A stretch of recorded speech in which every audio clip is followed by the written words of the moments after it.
Ikaw talaga, hindi ka na nahiya. Binigyan ka na nga. Eh, magagalit talaga sa'yo yun. Ang bihira ka naman, oh. Sarap niya merienda mo ah. Halatang ano yan ah. Birthday Nagaling yan. yan. Birthday yan, sabi ko na.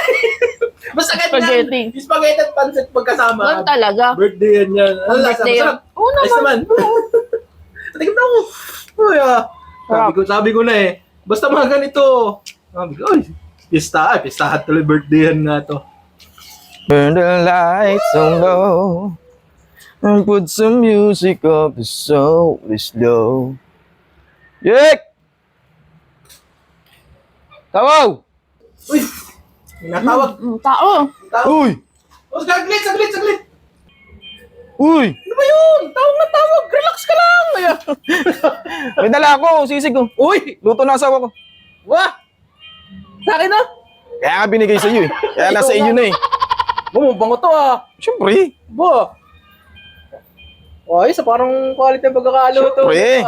Ayos yan, boy. Tikman ko. Tikman mo, siyempre para... Katulan natin. Paano mo malalaman ng lasa niya kung di mo Alam mo, titikman? pinagyayabang minuto ng asawa mo eh. Siyempre. Tikman ko nga to. Bato! Ba't ganito ang lasa nito, tabang? Grabe ko naman. Yan ang mahirap sa Pilipino ay binigyan na, pipintasan pa yung niluto ng asawa ko. Yan ang mahirap sa atin ay imbis na magpasalamat, pipintasan pa. Dapat nagpasalamat na lang eh. Salamat!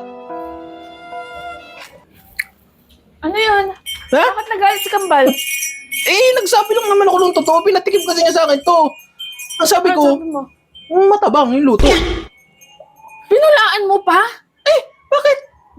Ikaw talaga, hindi ka na nahiya. Binigyan ka na nga. Eh, magagalit talaga sa'yo yun.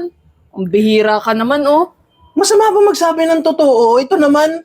Magsapasalamat kung anong meron. Wala eh. Nandun na eh. Ay, nako. Magagalit talaga yun. Hindi ka na nang bibigyan ulit. Ay, nako. Huwag ka na nga magalit. Ikaw nakikigalit ka din eh. Eh, ugali mo kasi. Patingin nga. Yan, tikman mo. Oh. Tikman mo. Kakamayin ko taloy. Maya. Tikman mo. Ay, sus. Nako. Nang maniwala ka sa sinasabi ko, ikaw nakikigalit ka rin eh.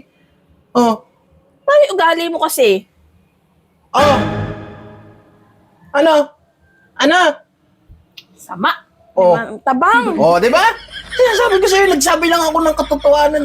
Pero dapat, ikaw na lang gumawa ng remedyo.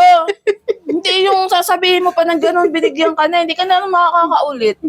So, dinagdagan mo na lang ng... Ang na, titimplahan ko na lang. Wala, di ba? Matabang ano? Oo.